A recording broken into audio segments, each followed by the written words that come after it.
podcast, which brings you China from beyond the Beijing Beltway. I'm Graham Smith from the Australian National University's Department of Pacific Affairs, and I'm joined by my co-host, Louisa Lin, former China correspondent for the BBC and NPR, now with the Centre for Advancing Journalism at Melbourne University. We're recording this podcast on the lands of the Ngunnawal, Ngambri and Wurundjeri Wurrung people, and we're continuing 60,000 years of storytelling. This year, we're focusing on belief systems in today's China, examining what's happening beneath the surface of this technologically advanced society. We've examined innovations in ancient practices in the form of digital spirituality, and we've also looked at a new openness by the Communist Party to use belief for its own ends, for example, with Buddhism. This month, we're looking at a resurgence in shamanism in today's China. And we're delighted to be joined by Professor Feng Qu from Nanjing Normal University, currently in Alaska, and Mayfair Yang, a cultural anthropologist from UC Santa Barbara. Mayfair, let's start with you. You've spent 3 decades doing fieldwork in the city of Wenzhou, a place better known for its entrepreneurialism and its Christianity. And you've done some very interesting research there on shamans. Maybe just start by telling us what modern shamans are and what shamanism means. I mean, when we think of shamanism, we typically think of spirit possession. What kind of spirits are people possessed by, or is that kind of the wrong way of looking at it? I define shamanism pretty interchangeably with spirit possession. There was the classic work done by Mircea Eliade, which I and many other scholars disagree with, where he says there's something as a true, authentic shamanism, which issues out of North Asia, versus the other what he calls spirit possession, which is secondary and not authentic. So I disagree with that kind of distinction, because actually, if you look at the work of Louisa Graeme, who's a cultural anthropologist at MIT, she herself is from Mongolia, outer Mongolia, the country Mongolia, and she studied shamanism there. Shamans also are spirit mediums, where so Mircea Eliade portrays authentic shamanism, or the original shamanism, as humans who can make flights to other worlds, and they travel to other worlds. Whereas spirit possession are spirit mediums who stay on this earth and they get possessed. Their bodies get taken over, their throats and tongues get taken over by gods or ancestors who speak through them. So Louisa Graeme found that shamans in outer Mongolia, they also get possessed. So the two are different versions of the same phenomenon. So that's what I'm saying, is that a general open-ended, flexible definition of shamanism would be talented people who can communicate with otherworldly beings, whether they be deities or gods or ancestors or other kinds of nature spirits. And they can transmit this to ordinary humans who don't have that access to these other beings. And where does it kind of fit in with the pantheon within the pantheon of Chinese belief, compared to, say, Buddhism or Taoism, which are better known? Where does it fit in? Well, I think that Taoism and Buddhism, being axial age religions, I think it's a useful way to think about this. Axial age religions generally come to societies, archaic societies with state formations, and they have writing, and so they come with sacred writing, sacred scriptures, and they generally have dedicated religious personnel these traditions in Asia, whether they be in India or China, and other places in Southeast Asia. The Axial Age religions like Buddhism and Taoism tend to be fairly tolerant and encompassing. So the older, more archaic indigenous traditions, religious traditions, get absorbed into them, maybe hierarchically.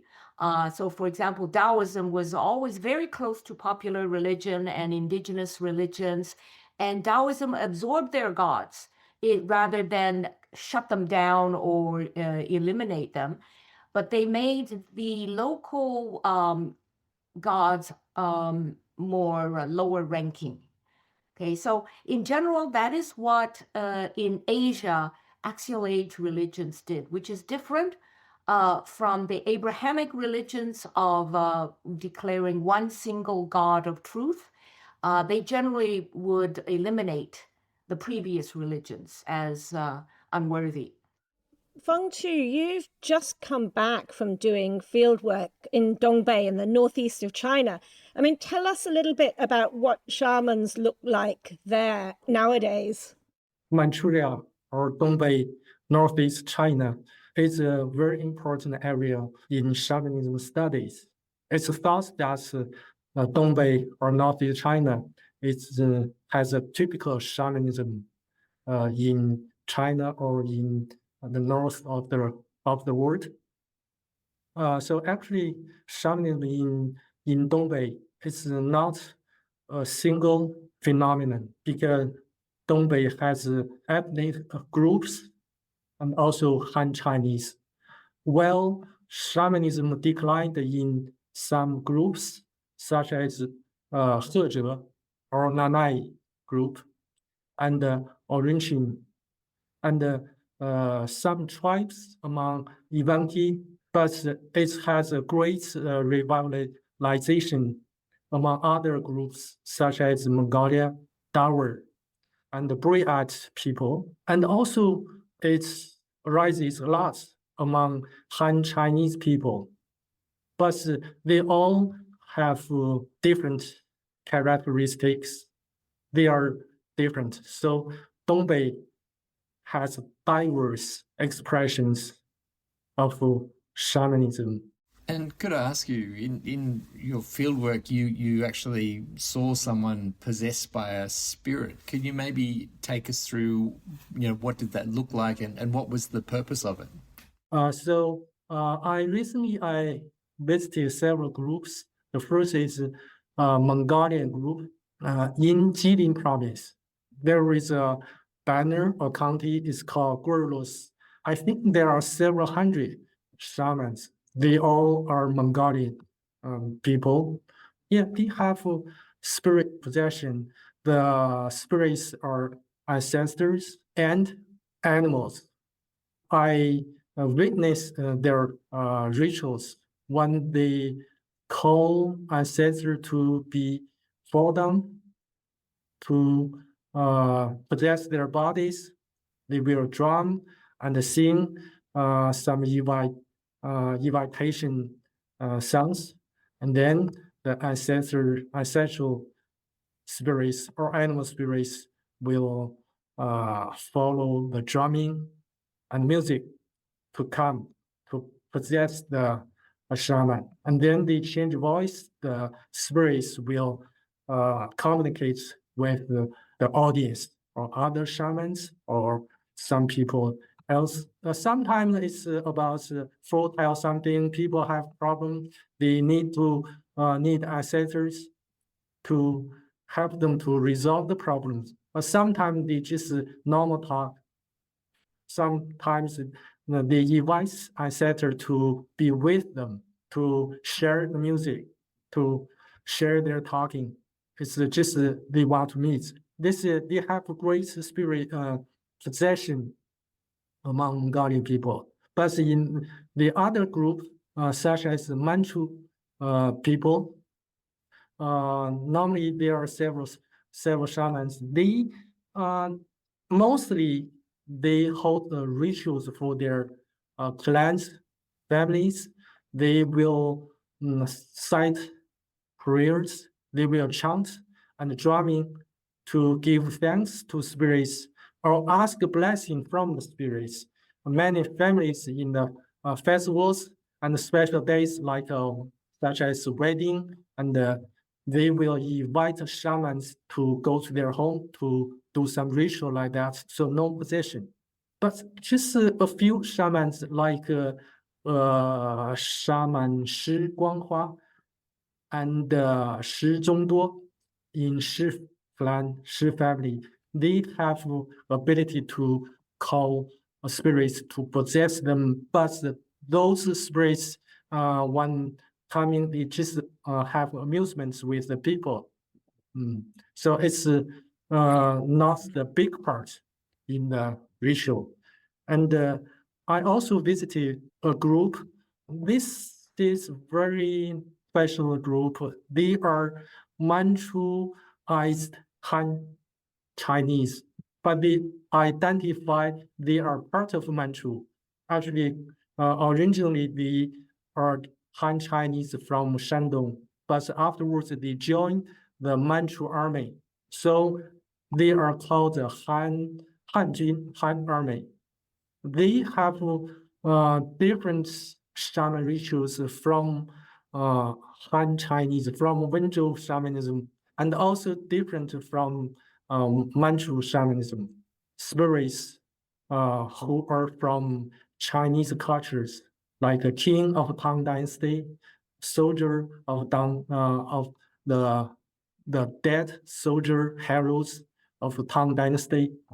They also have spirits from Manchu shamanism, like tiger spirit, eagle spirit. So they combine some Manchu customs and Chinese customs together to form a new style of shaman rituals.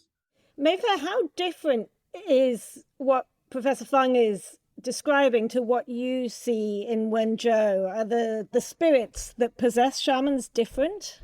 The major difference between northern shamanism and southeast China shamanism is that you can be in the north, you can be possessed by an animal spirit. But in southeastern China, I have never heard of animal spirits possessing spirit mediums. So generally, the forces that possess spirit mediums are gods and deities or ancestors. So they're human-like figures. Because most gods, even if they have a provenance and maybe is a star deity or so forth, they are generally represented and humanized. They're represented in a humanized sort of form. So that is the case in southeastern China, is that it's a kind of humanized deity who speaks through spirit mediums who possess humans. And are shamans found all over China, or are there some parts of China that you're more likely to come across shamanism? I think they're all over China. With ethnic minorities, you have shamanism too. But I don't know too much about them. But I think that shamanism is very ancient, and it comes in many different forms across the whole world. I would also like to touch upon the subject of varying degrees of institutionalization. So I think that usually shamanism is associated with talented individuals. So I think one feature commonly found with shamanism is that they tend to be special individuals who have this ability to communicate with spiritual beings. And it's not the institutionalization is not highly developed.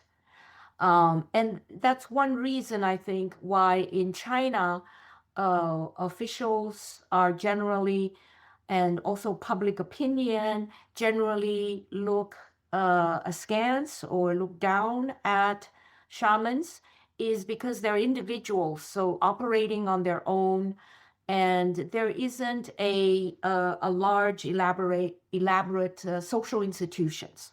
I do know, I have come across a temple, an edifice, a building that a woman spirit medium had erected.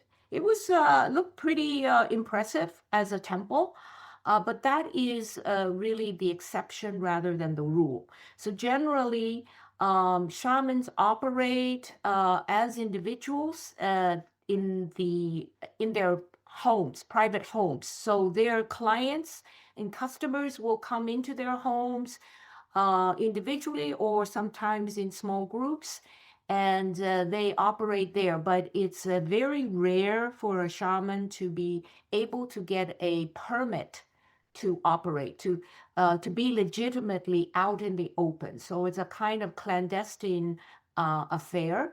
They have to hide, so to speak. They can't broadcast themselves to publicly, but they are generally allowed to operate by local officials who know about them. But if things get out of hand, if they start to gather a large following and they start to build a temple, then it will be shut down. Generally, if you want to build a temple, then you have to present yourself as Taoist and join the Taoist Association. And maybe even if you've gotten as far as building a temple, these things happen without getting official permission, then you're going to be forced to learn Taoist rituals and be accepted into the Taoist Association. Otherwise, your temple will be torn down. So there's a push that I noticed in Wenzhou to get these individuals to join institutionalized religion. That is what the Chinese government feels comfortable with. Taoism, and even more comfortable with Buddhism, which is more institutionalized, even more than Taoism. So when we talk about institutionalization, I mean, Feng Qu, you've written this fascinating paper about an official association, an organization of shamans in northeast China, which was actually a kind of theme park called the Shamanic Joy Park in Changchun, which opened in 2005.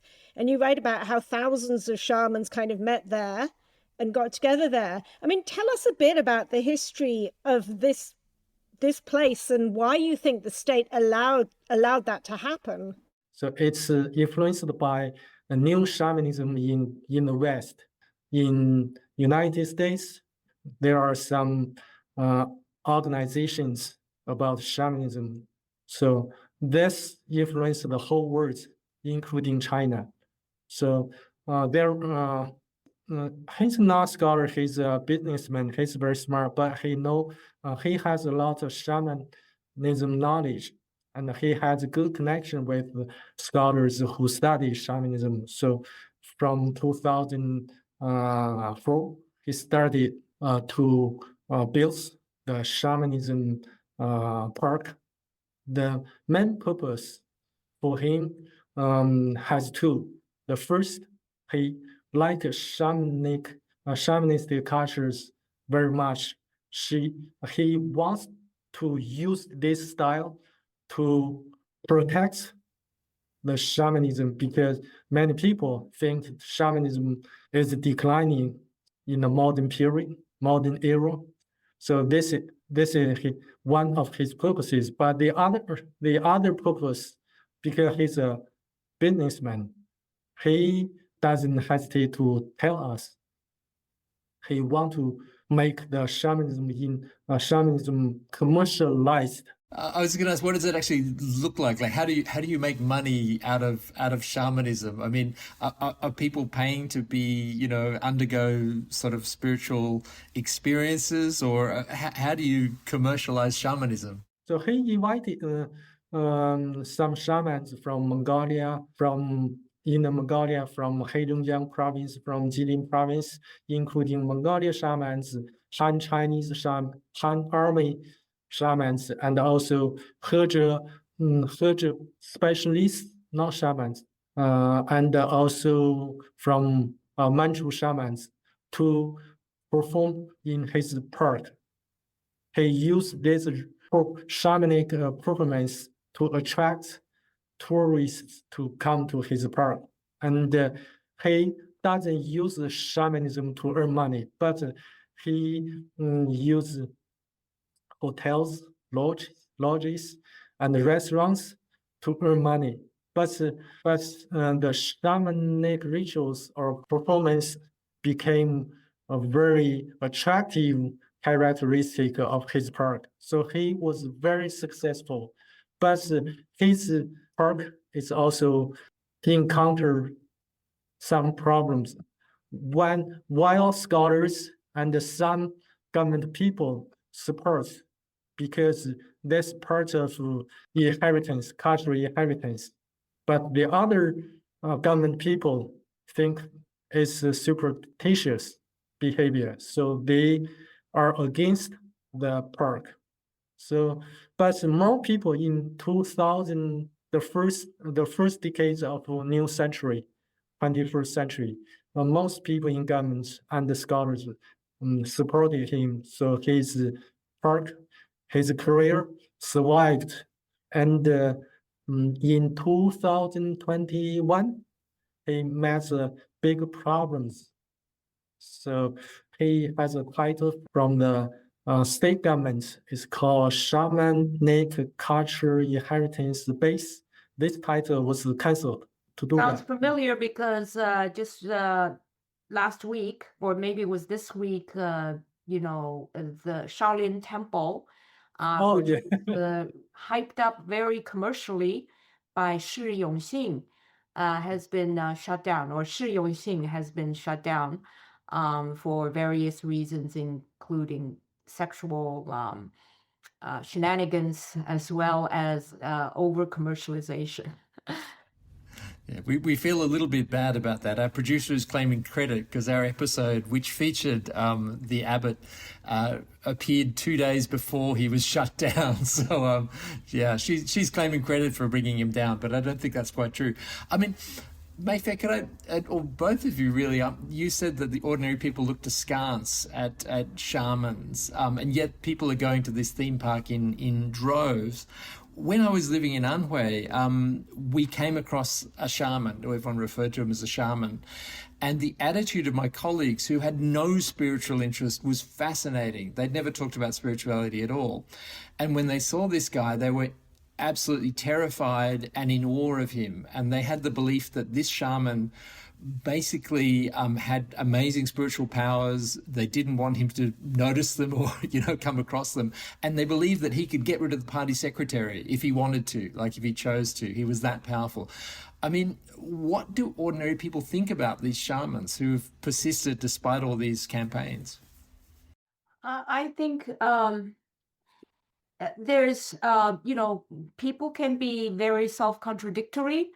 So there's multiple layers that people are subjected to and that they absorb from the larger society. So one very important layer that continues to exert influence is 19th century European social evolutionary discourse, which hit China very hard. So there's also this kind of implicit evolutionary ranking of different forms of religiosity. So something like shamanism and spirit mediums are at the lower end. They're considered more backward. And then, of course, Christianity is the most advanced and most modern and so on. So to a certain extent, that is the colonizing influence of the modern West and the Protestantization of the globe. So Protestants couldn't abide by Catholicism because in fact, the very word superstition, superstitious was leveled by the Protestants against the Catholics. They thought the Catholics were too much into the mumbo jumbo ritualism. They cut down Christian rituals a great deal. They took out the saints and even the Virgin Mary. So the saints for them were a throwback to polytheism and so forth. So anyway, I think China really adopted that discourse. So that is a certain layer. But on the other hand, people can jump from one moment to the next, where they also uncover deeper layers of ancient Chinese approaches to religion. And so you have a lot of fortune telling and divination and feng shui, you know, meeting and hybridizing with commercialism very well today.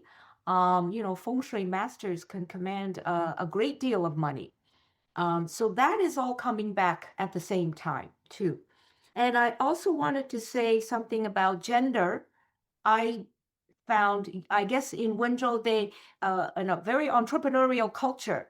But at the time that I was doing field work, they didn't have a real razzle dazzle kind of super male entrepreneur like the one that Feng Qu discovered. And so the vast majority of shamans and spirit mediums were women. Women with low educational levels. So that also contributes to the way the society looks at shamanism, what I saw in Wenzhou, as something backward and superstitious. The other thing about shamanism, besides the fact it was mainly women, is that it's definitely something that involves the human body. Much of the world's religion is highly involves the body. So spirit possession really is something that works on the body, where the body loses control. And I've seen a shaman in Taiwan at a storefront temple to Mazu, and on the one, Taiwan has the highest density of 7-Elevens. This was Taichung, a very modern urban city with traffic running in front of the temple back and forth, and one 7-Eleven on one end of the block and another on the other end of the block. And he had just been talking about the stock market, and he was watching the stock market on TV. All of a sudden, the goddess Mazu took possession of him, and he was rolling around on the floor, and he was frothing at the mouth and uttering incoherent words. And everybody gathered around, and they were very moved by the presence of the goddess, and they started crying.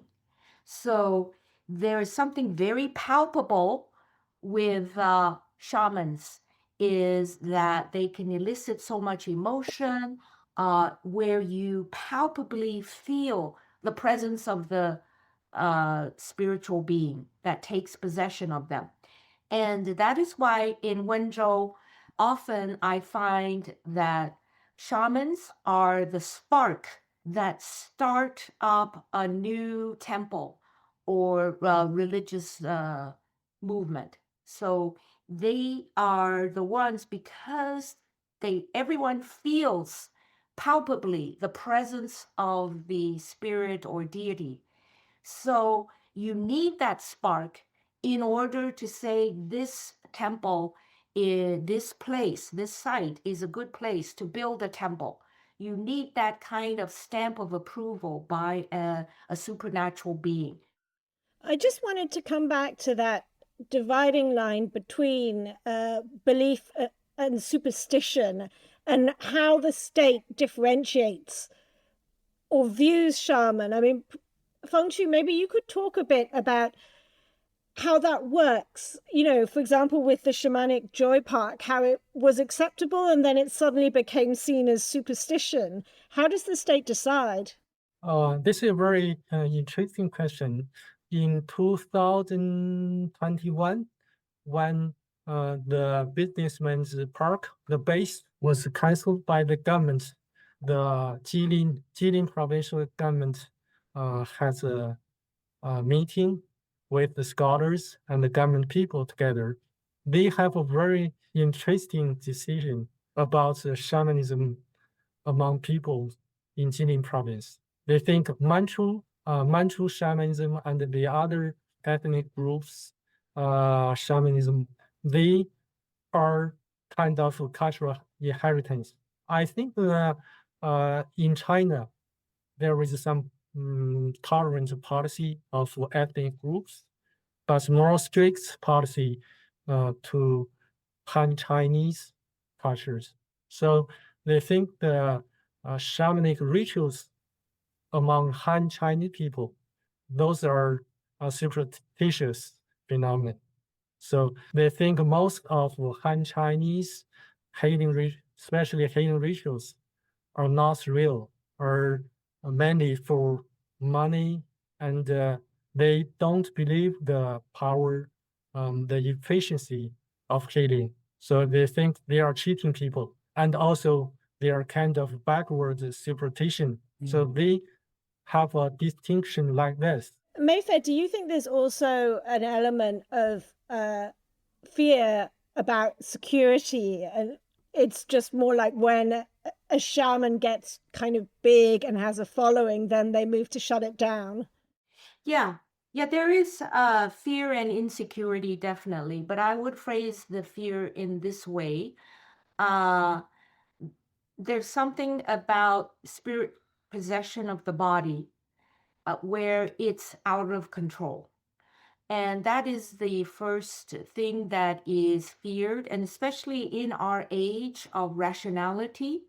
But even if you go back into imperial China, the Ming Dynasty, founded in 1368 by Zhu Yuanzhang, where he elevated Confucianism, even though he came up on the throne because through a kind of sectarian Buddhism, White Lotus rebellion, it was kind of Buddhist millenarianism.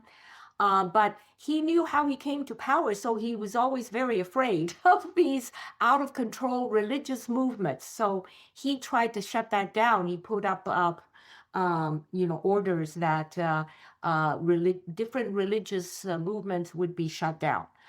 And so he elevated Confucianism, which has for 2,000 years been tied up with the state, highly ritualized state formation. So that is kind of the beginning of persecution and marginalization of shamanism, because shamanism makes claims to an independent religious authority that speaks without being controlled.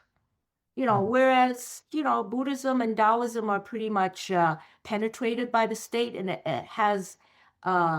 is pretty obedient. But shamans are usually individuals, and they get possessed, and they don't necessarily speak with one voice with the state. But, during the Maoist period, it was pretty much fully shut down. And now it is, revived, but also has more controls at the same time. So it's living this kind of precarious revival. Yeah, I mean, it's astonishing to me that it's surviving and seems to be thriving in this sort of society led by these very colorless engineers. I mean, Feng Qu, you've looked at this historically with the Manchu shamans, and you classify them into court shamans, clan shamans, and wild shamans. Do any of these threads survive these days, or have they become something completely different to what they were in the Qing dynasty? So Manchu shamanism is different from other Tongzi groups. So Manchu shamans have two types. One is clan shaman, the other is white shaman. So white shaman has the ability, capacity to call spirit to possess them. They may also have the ability to have their souls to fly to the other worlds. So clan shamans, they mainly to host the rituals for their clan people. So for Manchu people, the definition of shaman is to work for their clan, to have the rituals whether it's healing or just praising rituals. So even though they have spirit possession or they don't have, they all are shamans. Even in Qing Dynasty, the rulers, Manchu rulers, they don't trust and believe the healing power of white shaman. So they banned the white shamanism. But they still follow, so the clan shamanism had no problem in Qing Dynasty. The emperor's the emperor's family in the palace, they have their own clan shaman rituals every day in the palace. So among the common peoples, because of the policy, they have clan shamanism, family shamanism, but only in the remote area of Qing Dynasty in Dongbei, they still keep the white shamanism. So today, shamanism among Manchu people declined. So before the foundation of the Republic of China, in the statistics, academic statistics, we know there are maybe around 20 white shamans, but now they only have 1 or 2 white shamans. The other shamans are clan shamans, but not too many. It just seems so anachronistic that this technocratic society, which is run by engineers, still allows shamans. I mean, why do you think Mayfair, that they've been allowed to continue and survive? Is there any particular kind of use that the Communist Party has for shamans? I don't think the Communist Party encourages it. But it's just because it's just too difficult to shut it down. And so the best thing is to allow it to persist, even to get some new life, but to monitor it and rechannel it and control it. I think that is generally, it's not that they are encouraged at all. But I think Feng Qu brings up an interesting point, that globalization allows them to look at it with perhaps a new respect and acceptance. But it's very revealing that they're especially suspicious of the native Han Chinese. So it's very different from what happened in modern South Korea.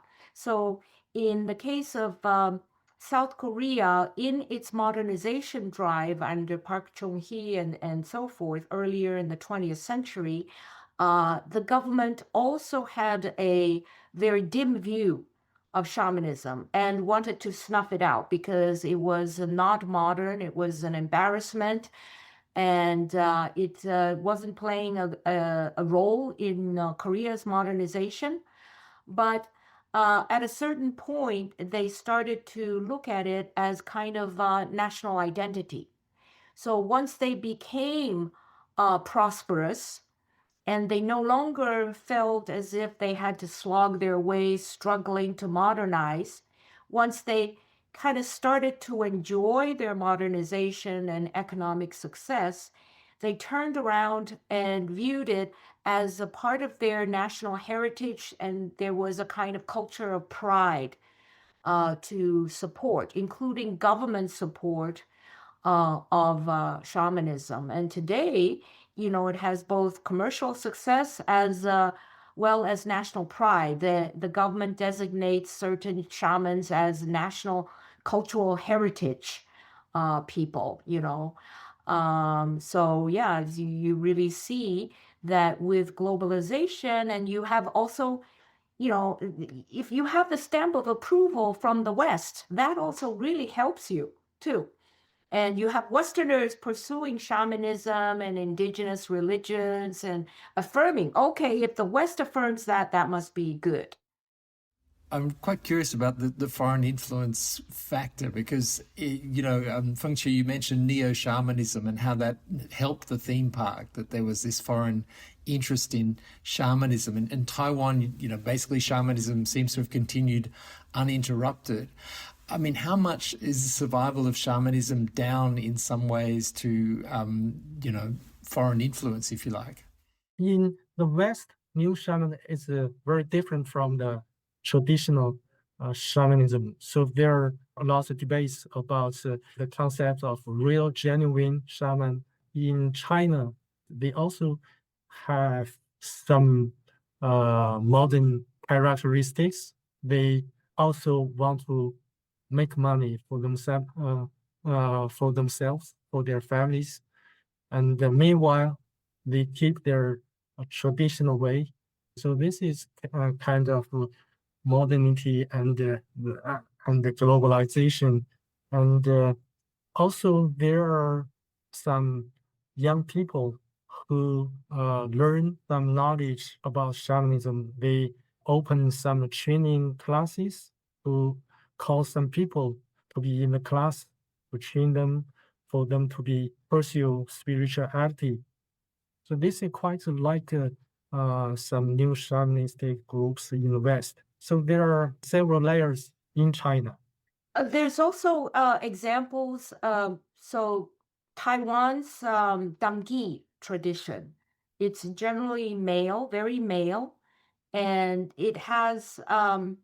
And I've read work on Southeast Asia shamanism. Canadian anthropologist Jean DiBernardi. She did field work in Chinese enclaves in Malaysia, and she studied shamanism there. And it shares with Taiwan's Dangi tradition as being very bloody.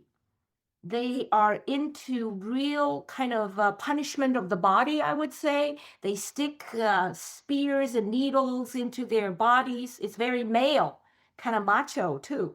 So, and then there's, they walk through hot coals and flames. And so it's all kinds of things that is very much testing of the body, making the body go through extremes and showing that people in trance are resistant to the pain that these experiences can inflict on the body. So that is a tradition that I don't see in Wenzhou. So I wonder where, and I've read someplace that it is hybridizing with a native Southeast Asian tradition, non-Han Chinese tradition, and somehow that makes it distinctive. That does not involve the West at all. So it's very interesting how Southeast Asian Chinese, as well as Taiwan shamanic traditions, all have this kind of violence done to the body kind of dimension that is not necessarily very strong in Han Chinese mainland traditions. To finish off, I wanted to ask both of you to talk a little bit about what you think the future of shamanism in China is. Feng Qu, maybe let's start with you. And one thing that I'm interested in is the extent to which shamans might adapt their practices for the digital age. I mean, we've heard all about AI fortune telling and people giving offerings online and this kind of thing. Do you think that Chinese shamans will innovate in this way, or how will they look? The traditional idea about shamanism, especially in the 1980s, 1990s, scholars think shamanism is a primitive phenomenon. It's very ancient phenomenon with the development of society, with the social development from the several thousand years ago to today. It's gradually declined and almost disappeared. Only in some remote areas, there are some cases. So they are living fossils. So scholars should go to this area to record, to write down this special cultural inheritance, or to protect alive shamans, alive shamanic cultures. But to my opinion, so shamanism is a phenomenon in the past, but also in today, also in future, it will not decline because the people, grassroots in the folklore society, people has great needs to have shamans, to help them to resolve problems in daily life and to have shamanism as their local cultural identity. In my interview, in my fieldwork, I found people generally they are proud they have their shamanism, shamanic rituals as their cultural identity. For example, I recently visited the Han Army village in Jilin province. I asked the people about their shaman rituals. They are very proud their family, their clan has this. They said, without this, we don't know our life, our clan will not have colors. They enrich our life. They make us to happy, to have hope in our life. And also, many people have some health problems. If they failed to be healed in hospital, they look for shamans to help them. And there are also a lot of successful cases, including Han Chinese shamanism or shamans. So everywhere they have great needs for this. So I think in future, shamanism will continue. And Mayfair, do you think in 50 years' time, shamanism will still exist in China? And if so, what will it look like? Yeah, I definitely think so. And I totally agree with Feng Qu that we've got to study and understand the indigenous, localized, grassroots shamanism and their continuities with the past, going back to ancient traditions. We also have a sort of globalized interest in shamanism. We have shamanism coming from different parts of the globe, forming a kind of global shamanism. And that's all the more reason why we need to understand indigenous localized shamanism to be able to tell the difference and to see the different layers, because they're getting mixed up now. So I think that for the future, for modern societies, shamanism will have new life because it produces altered states of consciousness, and we need that. We need people in modern societies to extract themselves from reverie and sleepwalking in modern capitalist, industrialized, polluting society that produces and exaggerates, speeds up climate change. We need to yank people out of this terrible sickness that we're in, pursuing unlimited growth, polluting the earth, and causing massive extinctions with other species. This is a way that we can yank ourselves out of that reverie. The other thing that is lost, I think, is that so many ancient indigenous shamanic cultures, they had the ability to switch from human to animal. And I think that's amazing. We need to bring that back. We're causing the extinction of so many animal species. So, for example, if you look at Bronze Age cultures, something I want to talk with Feng Qu again. I think you wrote a piece about Casey Zhang, who is arguing that the Shang dynasty was a shamanic culture and that even the king himself was a chief shaman. Northern China still has fox spirits. So Kang Jiaofei has written a book about fox spirits, Hu Li Jing, and we don't have that animal transformation, as far as I know, in Wenzhou. So that is also going to be enriching for us. If humans can transform into animals and vice versa, animals can possess us and give us messages and communicate with us. I think that's something that we need to explore.